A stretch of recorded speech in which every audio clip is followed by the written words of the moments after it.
कभी आपने सोचा है किसी से इतना प्रेम हो जाए कि उसकी याद सांसों में बस जाए, उठते वक्त उसका नाम, बैठते वक्त उसका ध्यान, चलते फिरते खाते पीते हर स्थिति में बस वही गुरु, केवल गुरु। ये कोई कल्पना नहीं, ये एक ऐसी यात्रा है जहां मन, शरीर और आत्मा तीनों एक ही दिशा में बहने लगते हैं, गुरु की ओर, आत्मा के घर की ओर। पर सवाल उठता है, ऐसा माहौल कैसे बने, ऐसी स्थिति कैसे आए जहां हम सोते समय भी गुरु को याद करें और जागते समय भी वही हमारे भीतर धड़के। ये कोई एक दिन में होने वाली बात नहीं है भाई, ये कोई जादू नहीं, ये एक तप है, ये एक समर्पण है। और शुरुआत होती है माहौल से। सुबह आंख खोलते ही सबसे पहले गुरु का नाम ले। बिस्तर से उठने से पहले 2 मिनट आंखें बंद कर गुरु का चेहरा कल्पना में लाएं। नहाते समय हर बूंद को महसूस करें जैसे गुरु कृपा की बूंद हो। घर में एक स्थान ऐसा बनाएं जहां गुरु की तस्वीर पड़ी हो और उस कमरे में आप ध्यान साधना करें। रोज 10 मिनट 15 मिनट सत्संग सुने या पढ़ें, ऐसा वातावरण बनाएं। और ऐसा वातावरण बनेगा कैसे? आज का सत्संग ये बहुत ही प्रेरणादायक सत्संग होगा आप सभी के लिए। बड़े ही ध्यानपूर्वक एकाग्रता के साथ एक मन होकर इसे श्रवण करें। केवल एक रास्ता, एक रिश्ता सच्चा और असल है, और वो गुरु का रिश्ता है। बाकी सब रिश्ते हिसाब किताब के, कर्मों के हिसाब करने के रिश्ते हैं। इसलिए जो पल गुरु की याद में निकल जाए वही पल सफल पल है। कोई खास समय नहीं है कि सुबह उठ के सिर्फ गुरु को याद करना है, सुबह उठ के भजन सिमरन अभ्यास करना है, लेकिन गुरु को याद हर समय रखना चाहिए। भजन सिमरन और अभ्यास भी तब कामयाब होता है जब गुरु को याद हम दिन रात करें, चलते फिरते, काम करते हुए, खाना बनाते हुए, खाना खाते हुए, बल्कि लोगों के साथ फजूल बातें करने के बजाय गुरु का ध्यान करना चाहिए। बाबा जी महाराज, बाबा जयमल सिंह जी ने बड़े महाराज जी बाबा सावन सिंह जी को एक चिट्ठी में लिखा था कि जब वो मिलिट्री की नौकरी करते थे कि दिन का प्रोग्राम कैसा होना चाहिए। उन्होंने कहा कि सारा दिन सूरमे की तरह बहादुर बन के अपनी ड्यूटी पूरी करनी चाहिए। ये सोच के नहीं करनी चाहिए कि ये पैसा कमाने के लिए काम कर रहे हैं। ये सोच के करना चाहिए कि ये गुरु की सेवा है, गुरु के हुक्म से कर रहे हैं। और इसलिए करना चाहिए कि गुरु का हुक्म है। जब गुरु का हुक्म समझ के हम काम करें, अपने वेतन के लिए, तनख्वाह के लिए, पैसे के लिए ना करें, तो चाहे पैसा मिलता है उसके लिए। बड़े महाराज जी का ये हुक्म था कि जो भी सिख अपना रोजाना का काम, दुनियादारी का काम, पैसा रुपया कमाने का काम गुरु का हुक्म समझ के करेगा, वो सारा समय अभ्यास के बराबर गिना जाएगा। इसलिए सारा दिन जो काम किया जाए उसको गुरु का हुक्म समझ के करना चाहिए और सेवा के भाव से करना चाहिए। जब शाम हो जाए तो वापस आके अपने घर वालों के दरमियान, दोस्त मित्र के दरमियान दुनिया की फजूल बातें और दुनिया की गपशप नहीं लगानी चाहिए, बल्कि परमार्थ की बात करनी चाहिए। हो सके तो कोई अच्छी पुस्तक पढ़नी चाहिए, कोई पोथी पढ़नी चाहिए, कोई ग्रंथ पढ़ना चाहिए, और उसके बाद ऐसी बात करनी चाहिए जिससे गुरु का ख्याल आए और गुरु के दर्शन का शौक पैदा हो। जब ऐसी बात हो जाए उसके बाद सबको नमस्कार करके अपने कमरे में, अलहदगी में, अकेलेपन में गुरु को याद करना चाहिए, नमस्कार करना चाहिए और शुक्र करना चाहिए कि धन सतगुरु, तुम्हारी वजह से मैंने सारा दिन कितना अच्छा निभाया है और तुम्हारी याद हर वक्त रही, और जो मैंने दिन में काम किया तुम्हारे हुक्म के मुताबिक अपनी कोशिश से किया। इसके बाद भजन में बैठ जाना चाहिए, और सोने से पहले थोड़ी देर, चाहे आधा घंटा, चाहे पौना घंटा, चाहे 15 मिनट, थकावट के हिसाब से भजन में बैठना चाहिए, सिमरन करना चाहिए, शब्द को सुनना चाहिए और फिर सो जाना चाहिए। सुबह तड़के 3 बजे उठ के फिर अभ्यास को शुरू करना चाहिए। और सुबह का अभ्यास जो है बहुत अच्छा होता है। उस वक्त कोई शोर शराबा नहीं होता, सब सो रहे होते हैं, कोई कोई जागता है।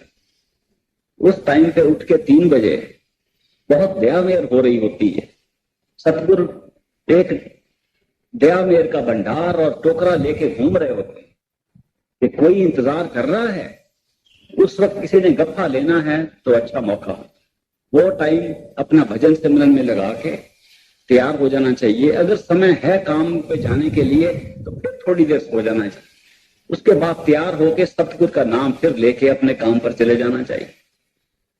अगर ऐसा प्रोग्राम हमारा दिन रात का बन जाए, किसी की मजाल नहीं कि कोई बाल भी भींगा कर सके, किसी के हाथ में नहीं, काल तो क्या, काल की कोई ताकत सामने नहीं आ सकती। सतगुरु का सिमरन जो है, ये 5 नाम का सिमरन हमें नाम दान पे बख्शा गया है, उसमें इतनी ज्यादा ताकत है कि कोई नेगेटिव पावर, कोई काल की या मन की ताकत उसके सामने नहीं ठहर सकती, कोई दुनिया की ताकत सामने नहीं ठहर सकती। आप आजमा के देख लो, 5 नाम का सिमरन इतनी ताकतवर चीज है, उसको दिन रात इस्तेमाल करना चाहिए, कभी कभी नहीं, दिन रात। मन को आदत डालने के लिए आप दिन रात सिमरन करो। जब ऐसा प्रोग्राम करोगे जैसा बाबा जी ने बड़े महाराज को लिख के भेजा, तो क्या होगा, मन को आदत हो जाएगी और मन खुद ब खुद आदत से सिमरन करना शुरू कर देगा। रात को सोते समय आप देखेंगे कि मन फिर भी सिमरन कर रहा है। अगर रात को नींद खुल जाए तो आप देखोगे कि मन उस वक्त भी सिमरन कर रहा है। एक दफा बड़े महाराज जी के पास में गया तो मैंने कहा, ये भजन करना, सिमरन करना मुश्किल होता है क्योंकि बहुत ख्याल मन में आ जाते हैं। तो बहुत मुस्कुरा के हंस के बोले, बेटा तुम क्यों कष्ट करते हो, तुम क्यों भजन करते हो, अपने मन से करवाओ। ये इतनी गंभीर बात उन्होंने कह दी। थोड़ी देर तो मुझे समझ नहीं आया, बाद में आहिस्ता आहिस्ता पता चला कि असल सिमरन वही है जो हम आंख बंद करके बैठ के अपने अंदर खुद ना करें, अपने मन से करवाएं और आप आनंद से मुस्कुराते हुए मन को सिमरन करता हुआ सुन सके। आपने कभी देखा है कि मन आपके अंदर हर समय बोल रहा है, कभी चुप नहीं होता। मन कभी एक सेकंड के लिए, 1 मिनट के लिए चुप नहीं होता, हर समय बोल रहा है। आप आंख बंद करके देख लो, खोल के देख लो, जागते हुए देख लो, सोए हुए देख लो, मन सोचता जाएगा, कुछ ना कुछ बड़बड़ाता रहेगा, कुछ ना कुछ बोलता रहेगा। जिस चीज को हम विचार कहते हैं वो भी मन की बोली है। अब मन और आत्मा की जो गंढ बंधी हुई है, जो इकट्ठे ऐसे बंधे हुए हैं, उनको खोलना ही अभ्यास का काम है। अब जब ये दोनों बन जाते हैं तो हमें ये नहीं पता चलता कि हमारी आत्मा कौन सी है और हमारा मन कौन सा है। जब हम अभ्यास में बैठते हैं तो कई बार ऐसा मालूम होता है कि हमें खुद कष्ट करके सिमरन करना पड़ रहा है, लेकिन हमें सिमरन करने की आवश्यकता नहीं, मन से सिमरन करवाओ। मन हमें इसीलिए दिया गया था। मन और आत्मा में फर्क यह है कि मन बोलता है, आत्मा सुनती है। आत्मा की 2 ताकतें हैं, नृत और सुरत। नृत आत्मा की वो ताकत है जिससे आत्मा देख सकती है, सुरत वो ताकत है जिससे सुन सकती है। सुनने और देखने का काम हमारी आत्मा का है, बोलने का काम मन का है। तभी महात्माओं ने कहा कि अगर आपने परमात्मा को पाना है तो खामोश हो जाओ। मुसलमान फकीर ने कहा है, खामोश पंज नौबत बिश्नौज आसमाने। अगर तुम खामोश होकर सुनो तो 5 नौबत, 5 शब्द तुम्हारे अंदर गूंज रहे हैं। मुश्किल यह है कि हम खामोश नहीं होते, हमारा मन बोलता रहता है और हम समझते हैं ये हम बोल रहे हैं। हमारा मन विचार करता है, हम समझते हम विचार कर रहे हैं। हमारा मन दलील करता है, हम समझते हम दलील कर रहे हैं। इसलिए जब अभ्यास में सुबह 3 बजे उठ के आप सिमरन शुरू करो तो अपनी जगह, अपने आसन पे बैठ के, जो आंख के पीछे तीसरे तिल पे होना चाहिए, वहां बैठ के खामोशी से मन को सिमरन करता हुआ सुनो। मन से सिमरन करवाओ। वही मन जो दलील देता है, वही मन जो हमारे सिर के अंदर बोलता है, वही मन जो विचार पैदा करता है, ख्याल पैदा करता है, उसी मन से सिमरन करवाओ। और आप क्या करो, आप बैठ के चुप होके सुनो। सिमरन का पहला कोर्स है अभ्यास में। जब सिमरन का कोर्स पूरा हो जाता है तो आत्मा को आजाद करके सुनने की आजादी मिल जाती है। उस वक्त शब्द सुनाई आता है अंदर, वो शब्द जो मीठे से मीठे, सुरीले से सुरीली आवाज है, जो शुरू में घंटी की आवाज लगती है, वो आवाज तभी सुनाई आती है जब हम सुनने वाले बने। जब हम बोलने वाले बनते हैं तो वो आवाज सुनाई नहीं आती। जितनी देर हम विचार करते रहें, सोचते रहें, बोलते रहें अपने सिर के अंदर, वो आवाज सुनाई नहीं आती। जब हम सुनने वाले बन जाते हैं तो शब्द की आवाज सुनाई आ जाती है। सिमरन का आधा काम यही है कि वो हमें सुनने वाला बना दे। हम तीसरे तिल में बैठ के अपने मस्तक के पीछे ख्याल से बैठ के अपनी तवज्जो वहां इकट्ठी करें। तवज्जो इकट्ठी करने का क्या मतलब है कि जिस ख्याल से हम सारी दुनिया में फैले हुए हैं, उसी ख्याल को वापस लाके अपनी आंख के पीछे इकट्ठा करें। ये तवज्जो को इकट्ठा करना इसलिए जरूरी है क्योंकि वो शब्द जिसको हमने पकड़ना है, जो ग्रैंड ट्रंक एक्सप्रेस है, जो सबसे सीधी नॉन स्टॉप फ्लाइट है, जो हमें सीधे अपने दुर्दरगाह में ले जा सकती है, वो शब्द उसी तीसरे तिल में आंख के पीछे दिन रात गूंज रहा है। हमारा ख्याल बाहर निकला हुआ है, हम बाहर मुखी हुए हैं, इसलिए हमें सुनाई नहीं आ रहा। क्योंकि हमने वहां तवज्जो इकट्ठी करके बैठ के शब्द को सुनना है, इसलिए हमें सिमरन का कोर्स पूरा करना पड़ता है और अभ्यास करना पड़ता है। इस अभ्यास से हम सुनने वाले बन जाते हैं, और जब हम सुनने वाले बन जाते हैं तो दयालु सारी दया हमें अंदर से दे देता है। इसलिए संत महात्मा इतने प्रेम से, प्यार से समझाते हैं कि आप अपने तीसरे तिल पर आंख के पीछे बैठ के उस शब्द को ध्यान से सुनो, उस सिमरन को ध्यान से सुनो। और ये मन बहुत चालाक है, इसमें चतुराई है। ये मन कोशिश करता है कि हम बाहर मुखी रहें। आप देखो, अगर आप आधा घंटा बैठते हो भजन और मन कहता है चलो कोई बात नहीं, आधा घंटा ले लो मेरे टाइम में से, बाकी तो मेरा ही टाइम है, और कल से फैसला कर लो कि नहीं आज तो मैंने 2 घंटे बैठना है। देखो पहले आधे घंटे में कितनी लड़ाई करेगा आपके साथ। पहला आधा घंटा नहीं बैठने देगा क्योंकि आपने फैसला कर लिया कि 2 घंटे बैठना है। इतनी दलीलें लगाएगा, आज तो थक गए हैं, आज तो कुछ कर नहीं सकते, कल से शुरू कर लेंगे, कोई बात नहीं, आज क्या जरूरी बात है, अभी समय है, बाद में कर लेंगे। ये इतनी दलीलें देके, ये सब एक्सक्यूजेस बना के, दलील बना के बाहर निकलने की कोशिश करता है। इसके साथ लड़ाई करके इसको आंख के पीछे बैठा के मस्तक के अंदर अपनी तवज्जो इकट्ठी करनी है। जब हम मन को शब्द सिमरन का अभ्यास सिखाते हैं तो मन की एक आवाज होती है, आपने कभी सुनी होगी।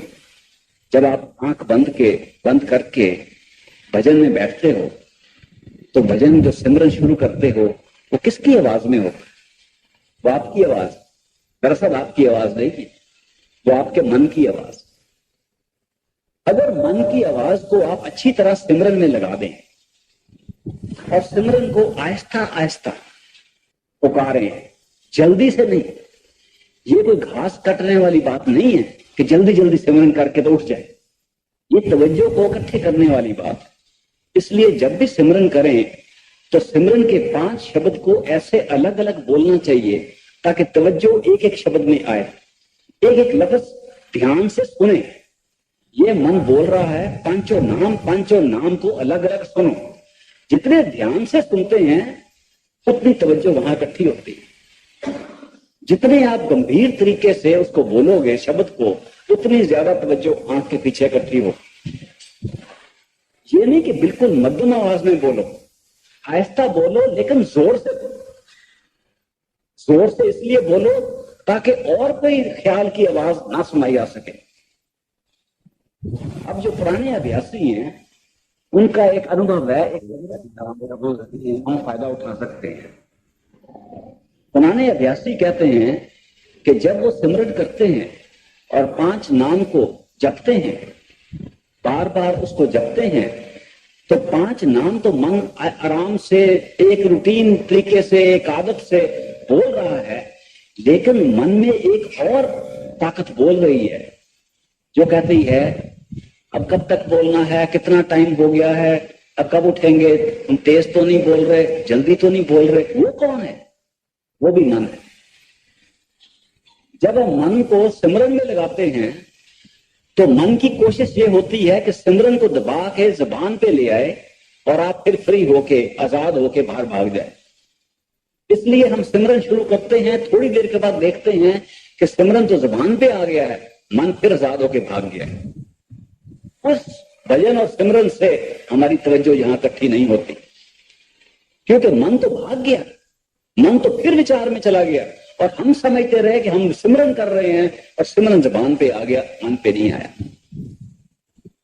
सिमरन जुबान से नहीं करना, मन से करना। अगर मन दूसरी आवाज में बोलना शुरू कर दे तो पहली आवाज को बंद नहीं करना, दूसरी आवाज को उसी सिमरन में फिर शामिल कर लेना। अगर आप देखें कि भजन करते करते जब आप सिमरन कर रहे हैं तो उस वक्त एक और आवाज आपके दिमाग में बोल रही है, उस आवाज को भी सिमरन में लगा दो। दोनों आवाज का सिमरन सुनो। अगर तीसरी आवाज आए उसको भी सिमरन में लगाओ, रोकना नहीं सिमरन। 5 शब्द का सिमरन अपने तरीके से करते जाना है और जो भी आवाज आए उसको सिमरन में लगाओ। जब मन के साथ ऐसा तरीका आप इस्तेमाल करोगे तो मन अपने ख्याल से फिर किसी की शक्ल सामने ले आएगा। कोई बच्चा याद आ गया, घर वाली याद आ गई, घर वाला याद आ गया, कोई दोस्त मित्र याद आ गया, कोई काम करने वाला याद आ गया, कोई बिजनेस का काम याद आ गया, कोई ना कोई शक्ल सामने ले आता है। किस लिए? ताकि तवज्जो फिर बाहर जाए। अगर सिमरन करते करते अभ्यास में ऐसी कैफियत पैदा हो जाए कि मन कोई और शक्ल हमारे सामने ले आए तो लड़ाई नहीं करनी, जो सामने शक्ल आए उसको भी सिमरन में लगा दो। जो आवाज आए, जो शक्ल नजर आए, जब अभ्यास 3 बजे सुबह आप कर रहे हो, सबको सिमरन पे लगाओ। आप देखोगे कि अगर इस तरीके से आप सिमरन करोगे तो ऐसा लगेगा कि सारी दुनिया सिमरन आपके सिर के अंदर कर रही है। जब आप सब तरीके के मन की आवाज को खामोश करके सबको सिमरन में लगा दोगे, अंदर से शब्द के धुनकार आपको सुनाई आ जाएगी। ये छोटा सा नुक्ता है जो कई कई बरस हम अपने टेक में लगे हुए अभ्यास को उसी तरह बना लेते हैं जैसे मंदिर में, मस्जिद में, गुरुद्वारे में जाने का काम है कि भाई ये तो करना है, चलो आज कर लिया, आज मत्था टेक के आ गए हैं। तो हम भजन सिमरन को भी ऐसा बना के वहीं के वहीं बैठे रहते हैं। लेकिन भजन सिमरन तो एक प्रैक्टिकल चीज है जो हमारे हाथ में दी गई है। सतगुरु की मेहर दया हो रही है, एक जिंदा सतगुरु हमें मिला है जो अंदर इंतजार कर रहा है। ये सिर्फ टेक की बात नहीं है कि हमने हाजिरी लगानी है, ये तो पर्दा खोल के अंदर जाने वाली बात। अगर संत मत में हमने पर्दा खोल के अंदर नहीं गए तो क्या फायदा हुआ, बाकियों से हमारा क्या फर्क हुआ। इसलिए अगर एक कामल मुर्शिद पूर्ण संत सतगुरु हमें मिल जाए और नाम का दान दे दे और तरीका बतला दे किस तरह हम अपनी तवज्जो को इकट्ठी करके आंख के पीछे उसको प्रत्यक्ष देख सकते हैं और उसको हमेशा अपने साथ रख सकते हैं, तो उसका फायदा पूरा उठाना चाहिए। मन की लड़ाई में, मन के चलाकी में नहीं आ जाना चाहिए। इसलिए सिमरन का कोर्स जो है बहुत जरूरी है और हर तरीके से मन से सिमरन करवाओ। चाहे मन किसी आवाज में बोले, किसी शक्ल में बोले, सबको सिमरन करवाओ। जब 3 बजे उठो और 5:30 तक करवाते ही जाओ। मन लड़ाई करे, मन उठने की कोशिश करे, नहीं उठने देना।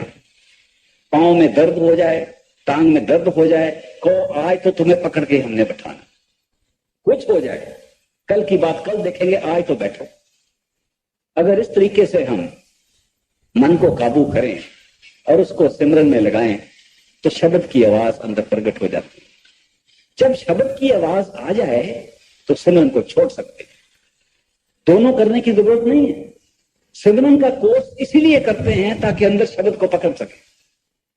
शब्द वो ताकत है जिससे सारा संसार पैदा हुआ, जिसको हम अपना आप समझते हैं, जिसको हम आत्मा समझते हैं, जिसको हम समझते हैं हमारी जान है, जिससे हम महसूस करते हैं, हम देख सकते हैं, बोल सकते हैं, दुनिया में जिंदा है। वही ताकत शब्द, उसी को शब्द कहा जाता है। शब्द सिर्फ मामूली आवाज नहीं है, शब्द जान की जड़ है। शब्द वो ताकत है जिससे सब कुछ हमें नजर आ रहा है। शब्द वो जिससे सब कुछ पैदा हुआ। शब्द वो जिससे सब धरती, सारी कायनात कायम हुई। इसलिए वो शब्द की धुनकार जो अंदर आ रही है, उसको पकड़ने के लिए हम सिमरन का अभ्यास करते हैं।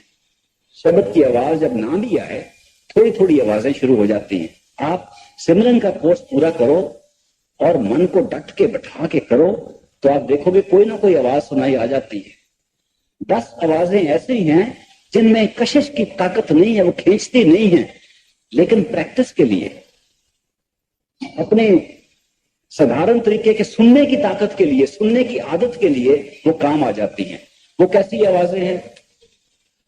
जैसे कोई रेलगाड़ी पुल पर जा रही, जैसे कोई बादल आसमान में गूंज रहा है जब बारिश होने वाली है, तूफान आने वाला है, जैसे कोई इंजन चलता चलता बंद हो जाए बड़े कमरे में तो उसकी शां शां की आवाज रह जाती है, जैसे कोई चिड़ियां छोटी छोटी दूर से बोल रही हैं, वो चूं चूं थोड़ी सी करती आवाज, वो दूर से वो आवाज आती है, जैसे कोई बींदा बोल रहा है। ये छोटी छोटी आवाजें जो हैं ये बहुत पहले शुरू हो जाती हैं, हम ध्यान नहीं देते। आप देखोगे जब आप सिमरन कर रहे हो तो कई किस्म की आवाजें खुद ब खुद सुनाई आनी शुरू हो जाती हैं। जब ये आवाजें आए आप इनको सुनो। इन आवाजों को सुनने से मन और आत्मा का जो बंधन है वो टूटता है और आत्मा अलग हो जाती है, क्योंकि आत्मा के पास से सुनने की ताकत है, सुर्त की ताकत है। और जब आप उसको सुनोगे तो सामने प्रकाश आएगा। आप किसी किस्म की आवाज को सुनना शुरू कर दो, आप देखोगे कभी इधर से लाइट आ गई, कभी कोई रंग नजर आ गया, कभी कोई ऐसा नजारा नजर आता है जैसे कोई चीज चलती हुई एक तरफ से आती है और दूसरी तरफ से निकल जाती है, जैसे कोई डिजाइन बन के, कोई पैटर्न बन के, कोई अलग अलग रंग में लाइट में सामने से आके गुजर जाते हैं। जब ऐसी कैफियत हो जाए भजन सिमरन में तो इसका मतलब है कि तवज्जो खींच के आंख के पीछे तीसरे तिल पे आ रही है। उस वक्त मन कोशिश करता है कि ऐसे नजारे के पीछे भागे, उसको कभी नहीं होने देना चाहिए। आपको कुछ नजर आए, आप तीसरे तिल पर बैठो, आंख के पीछे बैठो, बाहर नहीं निकलना। एक बार एक मेरे मित्र ने कहा, वो सत्संगी था, उसने कई बरस नाम लिया था, भजन भी करता था, लेकिन कहने लगा मुझे कुछ नजर नहीं आता। कई बरस हो गए नाम लिए, मैं भजन भी करता हूं, मांस मछली नहीं खाता, शराब नहीं पीता, सारे असूल पर चल रहा हूं, लेकिन अंदर कुछ नजर नहीं आता, मन नहीं लगता। तो ये क्या बात है? थोड़ी देर बात करने के बाद पता चला कि जब भी कोई चीज उसको नजर आती है वो बाहर भाग जाता है और बाहर बैठ के वो भजन करता है। उसकी बात से मुझे इतना अचंभा लगा, हैरानी हुई कि उसके बाद मैंने कुछ सत्संगियों के पास जाके पूछा कि आप जब भजन में बैठते हो तो कहां बैठते हो? किसी ने कहा हम अपने कमरे के कोने में बैठते हैं, किसी ने कहा हमने छोटा गद्दा रखा हुआ है उसको रख के बैठते हैं, किसी ने कहा हमारे पांव में दर्द है, कोई आर्थराइटिस है, रूमेटिज्म है, इसलिए हम कुर्सी पे बैठते हैं, किसी ने कहा हमने एक मंदिर छोटा सा बनाया हुआ उसमें बैठते हैं, किसी ने कहा हमने खुद घर में गुरुद्वारा बनाया हुआ है, वहां ग्रंथ साहब का प्रकाश करते हैं, उसके सामने बैठ के भजन करते हैं। किसी ने ये नहीं कहा कि मैं माथे के मस्तक के अंदर बैठ के सिर में बैठता हूं। सब ने ये कहा कि हम बाहर गद्दी में, कुर्सी में, बाहर कमरे में बैठते हैं। तो मुझे इस बात की हैरानी हुई कि अगर हम आंख बंद करके कमरे में बैठ जाएं तो हमारा ध्यान कहां जाएगा? कमरे में ही रहेगा। जब हम आंख बंद करके कहीं हम भजन में बैठे हुए हैं तो हमारा ख्याल क्या होगा, इधर दीवार है, सामने दरवाजा है, ऊपर छत है, नीचे फर्श है, और इस ख्याल में हम चाहे 2 घंटे बैठ के उठ जाएंगे, कमरा भी वही रहेगा, हम भी वही रहेंगे, तो भजन कैसे कामिल होगा? तो भजन कैसे बनेगा? अंदर कैसे तवज्जो जाएगी? पर्दा कैसे खुलेगा? तो लोगों ने कहा कि जी ये तो किसी ने हमें बतलाया नहीं। मैंने कहा आपके पास कोई सत्संग की पोथी है, कोई संत मत पर कोई बानी की पोथी है? तो उन्होंने एक अंग्रेजी की किताब निकाली, स्पिरिचुअल जेम्स। स्पिरिचुअल जेम्स में बड़े महाराज जी की चिट्ठियां हैं जो सत्संगियों ने लिखी थी। तो वो कहने लगे कि ये जो बात आप कह रहे हो कि सिर के अंदर बैठ के भजन करना चाहिए, तीसरे दिल पे बैठ के शुरू करना चाहिए, ये तो हमने सुनी नहीं बात। हमने यही सुनी थी आंख बंद करके भजन करना चाहिए। तो मैंने वो पुस्तक खोली और साधारण तौर पे उसके जब सफे देखे, उसके वर्क देखे, तो एक पेंसिल लेके मैंने जहां भी बड़े महाराज जी का हुक्म था कि भजन सिमरन शुरू ही नहीं हो सकता जब तक आप अपनी तवज्जो आंख के पीछे तीसरे दिल पर ना रखो। जहां भी उन्होंने ये हुक्म दिया था मैंने टिक मार्क करना शुरू कर दिया। 5 मिनट में 16 जगह ऐसी निकल आई। उन्होंने कहा कि हम बाहर मुखी होकर पहले ही बैठे हुए हैं, विचार हमारे बाहर के आ रहे हैं, थोड़ा टाइम हमें मिलता है, थोड़ा समय मिलता है कि हम अपने अंदर बैठ के देख सके। अंदर कहा? मस्तक के अंदर, सिर के अंदर, तीसरे दिल पे। आंख बंद करके आंख के पीछे बैठो, जोर लगा के नहीं। ये कोई वर्जिश की बात नहीं है कि हमने वर्जिश करके आंख के पीछे जाना है। मुझे याद है बड़े महाराज जी ने जब मुझे नाम दिया, बहुत अरसा हो गया, आप शायद यकीन ना करें, मुझे नाम मिले 50 बरस हो, थोड़ा समय नहीं है। जब उन्होंने समझाया कि भजन स्मरण करने के लिए आपको आंख के पीछे बैठना चाहिए, तो उन्होंने एक मिसाल देकर समझाया। उन्होंने अपनी उंगली ऐसे ऊपर की और कहने लगे, ये देखो, ये उंगली मेरी ऊपर है, ख्याल करो मैं इस उंगली के ऊपर बैठा हूं, कोई वजन तो नहीं पड़ रहा, ख्याल ही है ना। ख्याल से आप इस उंगली के ऊपर बैठ सकते हो, या ख्याल से आप कहीं दूसरे कमरे में बैठ सकते हो। इस वक्त आप चाहो तो ख्याल कर सकते हो कि हम अपने घर में बैठे हुए हैं, बैठे तो यहां सत्संग में, लेकिन ख्याल से घर में बैठ सकते हो। जैसे हम ख्याल से इस उंगली पर बैठ सकते हैं, जैसे हम ख्याल से किसी और शहर में बैठ सकते हैं, जैसे हम ख्याल से अपने घर में बैठ सकते हैं, उसी तरह ख्याल से अपने सिर के अंदर, आंख के पीछे पहले बैठो, फिर भजन से मैंने शुरू करो। ये छोटा नुक्ता हम भूल गए। हमने टेक बना के वैसे ही शुरू कर दिया जैसे हम मंदिर, मस्जिद, गुरुद्वारे में जाके मत्था टेक के आ जाते थे। हमने कहा शायद संत मत में भी वही बात है। संत मत तो एक प्रैक्टिकल चीज है, आजमाने वाली चीज है, पर्दा खोलने की चीज है, इसी वक्त जीते जी पर्दा खोलने की चीज है। लेकिन अंदर नहीं जाएंगे तो पर्दा कैसे खुलेगा? इसलिए अगर भजन सिमरन शुरू करना है तो पहले आंख बंद करके अपने आप को महसूस करो कि आप मस्तक के पीछे, आंख के पीछे बैठे हो।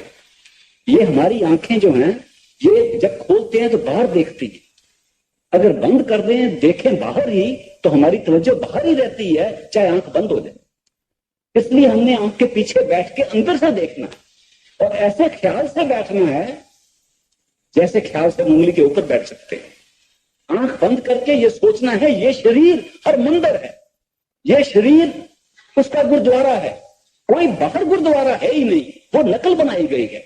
बाहर जो मंदिर, मस्जिद, गुरुद्वारे बनाए गए हैं, इस गुरुद्वारे, इस मंदिर, इस मस्जिद की नकल बनाई गई है।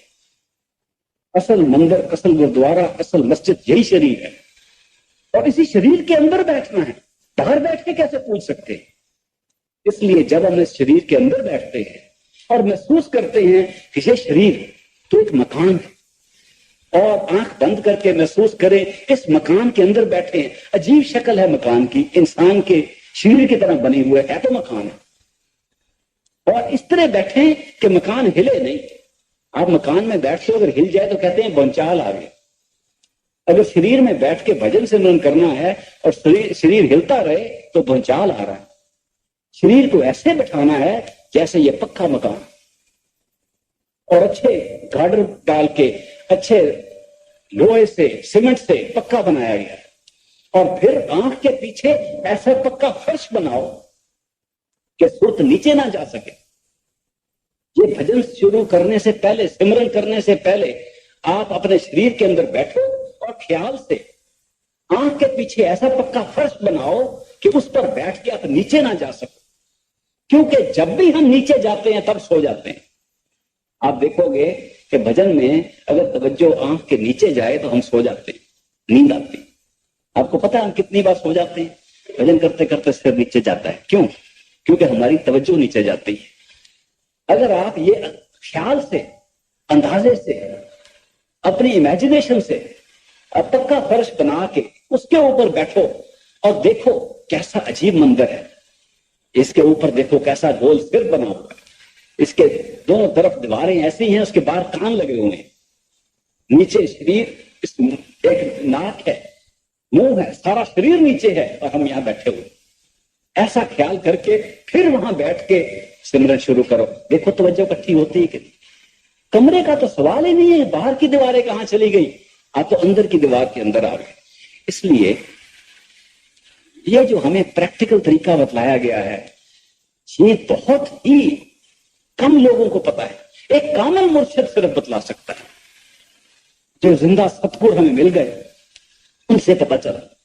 अगर हम किताबें पढ़ते जाते हमें कभी ये बात पता नहीं चलनी थी। हमारी कितनी खुशकिस्मत है ये हम सबकी कि एक जिंदा सतगुर मिलने से हमें ये सारी बात पता चल गई कि यही हर मंदिर है, इसी के अंदर जाना है, जो कुछ मिलना है इसी के अंदर मिलना है। और जो हमारा पर्दा है हमारे मन में डाला हुआ है, मन को नहीं सुनना, मन को सिमरन में लगाना है, पर्दा खोल के अंदर जाना है। कितनी बड़ी बात। अगर हम इस तरीके से, ढंग से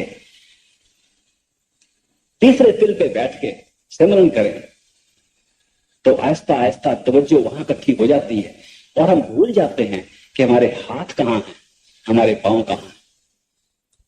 15 मिनट में नहीं, आधे घंटे में, आधे घंटे में नहीं, 2 घंटे में, आज नहीं तो कल, कल नहीं तो परसों, आप देख लो। जब आप इसको एक साइंसदान की तरह तजुर्बा करने के लिए अपनी तवज्जो इकट्ठी कर रहे हो तो रोज कोई ना कोई उसका रिजल्ट निकलेगा, कोई नतीजा निकलेगा। आप रोज के रोज देखोगे कि ये कोई टेक वाली बात नहीं है, ये कोई ब्लाइंड फेथ, कोई अंधा विश्वास नहीं है, ये जिंदा विश्वास। ये रोज के रोज आप नई चीज देख सकते हो।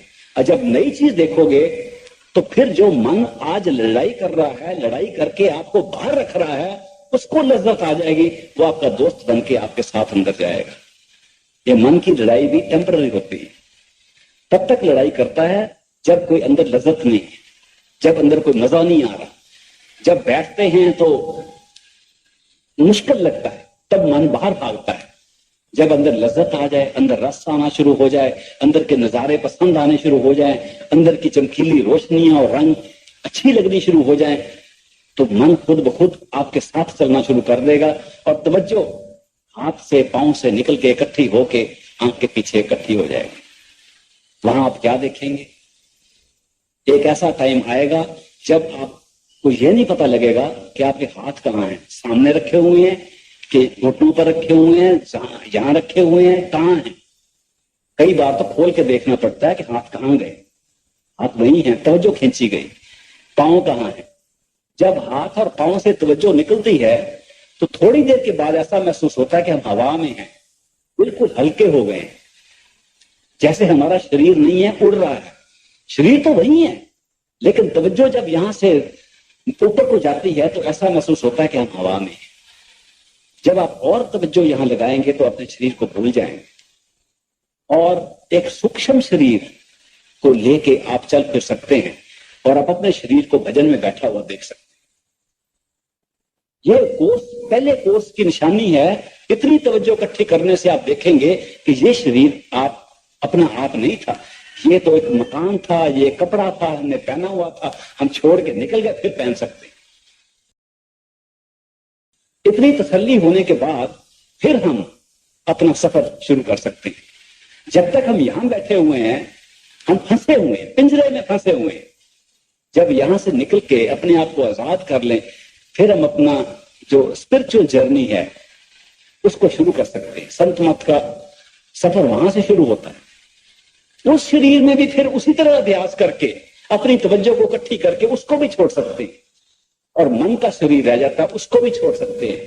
जब आत्मा पार ब्रह्म में जाके नंगी हो जाए और आत्मा पर कोई बाहर का गिलाफ ना रहे, तब आत्मा कह सकती है मैं आत्मा हूं, वो मन नहीं था, मन अलग था, सोचने वाली ताकत अलग थी, ये तो सुनने वाली ताकत और देखने वाली ताकत अलग है। सुनने वाली ताकत और देखने वाली ताकत, श्रुत और निरुक्त जो आत्मा में है वो अलग होके फिर वो गुण गा सकती है।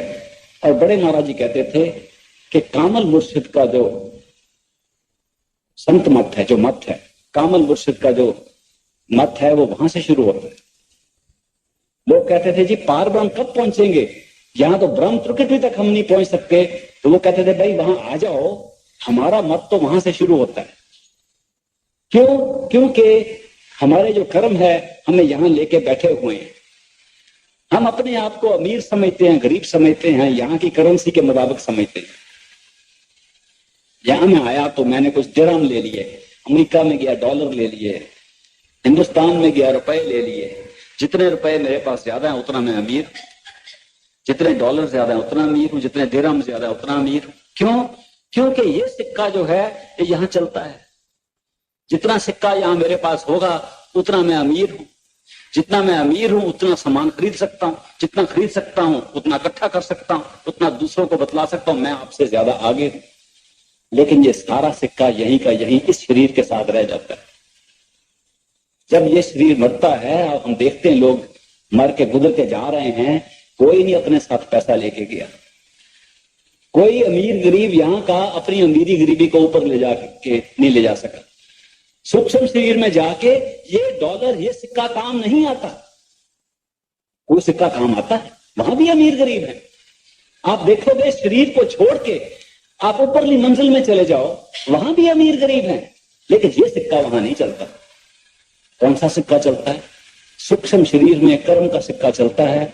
आप नेक कर्म करो आप अमीर हो वहां, बुरे कर्म करो आप गरीब हो। कर्मों का सिक्का वहां तक चलता है। अच्छे कर्म करने से अच्छे कर्म आपके साथ जाते हैं, आप वहां भी अमीर। अगर आप सूक्ष्म शरीर को छोड़ के अपने कारण शरीर में, मन के शरीर में चले जाओ तो कर्म भी पीछे रह गए, उनका कोई काम नहीं। आपकी इंटेंशन जो है, किस गरज से आप काम करते हो, वो वहां का सिक्का। लोग अच्छे नेक इरादे से चलते हैं, उनका सिक्का वहां चलता है। जिनके इरादे खराब हैं, चाहे कर्म कोई हो, वो गरीब के गरीब है वहां भी। लेकिन जब आत्मा मन के देश को, ब्रह्मांड को छोड़ के सचखंड की तरफ चलती है, तो वो सिक्का भी वहीं रह जाता है। ना इरादे काम आते हैं, ना कर्म काम आते हैं, ना यहाँ की माया काम आती है। फिर क्या काम आता है? पार ब्रह्म और उसके ऊपर सिर्फ एक ही सिक्का चलता है, उसका नाम है प्यार और भक्ति। अगर आपके दिल में प्यार और भक्ति है तो आप वहां भी अमीर हो, चाहे आपने वो धन यही इकट्ठा किया हो। इसलिए प्यार और भक्ति का सिक्का सचखंड तक चलता है। अगर आपने सचमुच कोई जायदाद इकट्ठी करनी है इस दुनिया में, इस संसार में, तो प्यार और भक्ति की जायदाद इकट्ठी करो। जैसे पलटू साहब कह गए, साहेब के दरबार में केवल भक्त प्यार, वहां और कुछ चलता ही नहीं। कोई जात पात नहीं चलती, कोई दुनिया का पैसा नहीं चलता, माया नहीं चलती, कर्म नहीं चलते, कर्म कांड नहीं चलते, नेक इरादे नहीं चलते, प्यार और भक्ति ऊपर तक चलती है। इसीलिए जो सिमरन का कोर्स, जो भजन का कोर्स, जिसका जिक्र मैं इतनी देर से कर रहा हूं, संत महात्मा कहते हैं अगर आपने भजन को कामयाब करना है तो अपने अहंकार से, हौमे से आंख के पीछे बैठ के मत सिमरन करो। इस अहंकार में मत आ जाओ, मैं 2.5 घंटे सिमरन करता हूं, इस हौमे को लेके मत अपने आप को मारो कि मैंने ये कर लिया। ये मैं को तो खत्म करना है। कोई पता है आपको दुनिया में कौन सी ताकत है जो मैं को खत्म करती है? सिर्फ एक ही ताकत है, और प्यार और भक्ति है। जब आपका प्यार किसी के साथ भी हो जाए तो मैं एक पीछे हो जाता है। और कोई ताकत भी पैदा हुई इस संसार में जो मैं को मार सके। मैं को मारने वाली ताकत प्यार और भक्ति है। जब आप प्यार और भक्ति से अपना अभ्यास करो तो मैं जो है, हमें है, अहंकार है, वो कम हो जाता है। और हमारे और परमात्मा के दरमियान सिर्फ होमे की दीवार है और कोई दीवार नहीं। प्यार और भक्ति उसका इलाज है। इसलिए भजन पहले दिन से ही प्यार और भक्ति के तौर पे करना चाहिए। भजन को अहंकार और हठ से नहीं करना चाहिए। ये हठ योग नहीं है, ये सहज योग है। सुरत शब्द योग वो योग जिसमें सुरत शब्द को सुनती है, जिसमें आत्मा शब्द को पाके ऊपर जा सकती है, ये सहज योग है, ये हठ योग नहीं है। ये कोई दम मारने वाले नहीं है कि मैं ये कर सकता हूं। जब मैं ये कर सकता हूं आया तो तरक्की बंद हो जाती है। जब निम्रता के साथ, प्रेम और भक्ति के साथ हम उस सतगुरु को याद करते हुए, उसकी मूर्त को सामने रख के, उसके ध्यान के साथ भजन सिमरन करते हैं तो प्यार और भक्ति बढ़ती। अब बहुत लोग पूछते हैं कि अगर सारा संत मत प्यार और भक्ति से बना हुआ है तो हमारी प्यार और भक्ति कैसे बढ़ सकती? हम सतगुरु को याद तो करते हैं, मन हमें दूसरी तरफ ले जाता है, तो कोई आसान तरीका है जिससे हमारा भजन सिमरन भी, दुनिया का तरीका तौर भी प्यार और भक्ति वाला बन जाए? तो उसका इलाज बड़ा सादा है। साधारण इलाज ये है, अगर आप किसी दुनिया के आम आदमी को खुश करना चाहो, उसके साथ प्यार डालना चाहो तो क्या करते? पहले उसकी तारीफ करनी शुरू कर देते। जितनी तारीफ करते हो उतना प्यार आपका बढ़ता है, वो भी खुश होता है। जितना खुश होता है और उसका प्यार भी आपके साथ बढ़ता है। तो पहली बात तो यह है कि अपने सतगुरु की तारीफ करो, उस परमात्मा की तारीफ करो, उसके गुण गाओ। ये लोग भूल जाते हैं कितना जरूरी है कि उसके गुण गाओ। कुर्बानी में आया है, आप तो सुनते होंगे, गुण गोविंद गायो नहीं जन्म अकारथ की। अगर उसके गुण नहीं हमने गाए गोविंद के तो सारा जन्म जाया कर दिया। उसके गुण गाने का मतलब यह है कि उसके गुण गाने से अपने दिल में उसकी भक्ति पैदा करना। अपने सतगुरु के गुण जोर से गाओ, कोई शर्म की बात नहीं। और फिर जो वो दे उसका शुक्रिया अदा करो, गुण गाओ और शुक्र करो, प्यार और भक्ति खुद ब खुद बन जाती। ये अपनी हम दुनिया का एक असूल बना सकते हैं अपनी जिंदगी का कि उसका शुक्र करें और उसके गुण गाएं और फिर उसको भक्ति को, उस प्यार को अपने भजन सिमरन में लगाएं ताकि जो असल रास्ता है, असल मार्ग है, उस पर पहुंच सकें और सीधे अपने धाम सचखंड में जाकर निवास करें। कोई इंतजार करने की जरूरत नहीं है। ये कोई अगले जन्म का वायदा नहीं है। सतगुरु ने ये नहीं कहा कि अगले जन्म में आपको वहां लेके जाएंगे। उन्होंने कहा है ये सच्चा सौदा है, अभी का सौदा है, नकद सौदा है, अभी लो। आप आओ, आपकी टिकट तैयार है, एयरपोर्ट पे आओ, हवाई जहाज में मैं साथ चलूंगा। हम क्या करते हैं, हम एयरपोर्ट पे नहीं जाते। अगर हम एयरपोर्ट पर ही ना जाएं, हवाई जहाज हवाई अड्डे पर ही ना पहुंचे तो सफर कैसे करेंगे? सतगुरु वहां खड़े हैं। इस संत मत के मार्ग में वो एयरपोर्ट हवाई अड्डा कहां है? आंख के पीछे, तीसरे दिल पर। सतगुरु कहां इंतजार कर रहा है हमारा? आंख के पीछे, तीसरे दिल में।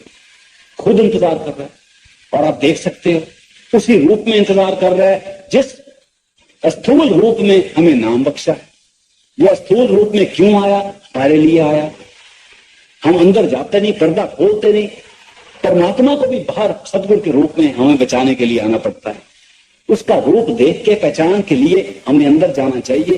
वो हमारे साथ सचखंड तक साथ रहता है। और कोई ऐसा मत नजर नहीं मुझे आया जिसमें एक गुरु, एक गाइड, एक टीचर, एक उस्ताद कहे कि अच्छा भाई मैं तुम्हारे साथ पढ़ाई करूंगा, तुम्हारे साथ इम्तिहान दूंगा, तुम्हारे साथ जाऊंगा आखिर तक।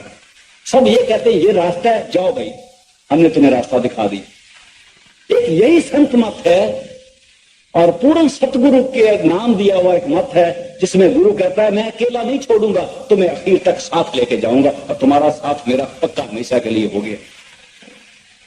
हम उसका फायदा ना उठाएं, उन्हें मिले ही ना, वहां बाहर ही बैठे रहे, वो अंदर इंतजार करता रहे।